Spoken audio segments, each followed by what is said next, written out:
Victoria with 5 on the clock. Bragais still with the ball.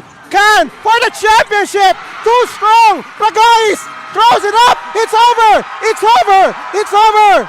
For the first time, Kamsur, an NBL champion. The Express have won it on the road.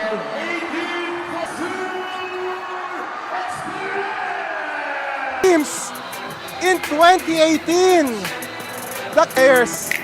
And on the other side, since being one of the pioneer teams after the league was founded in 2018, a lot of heartbreaks for the Kamsur Express over those years.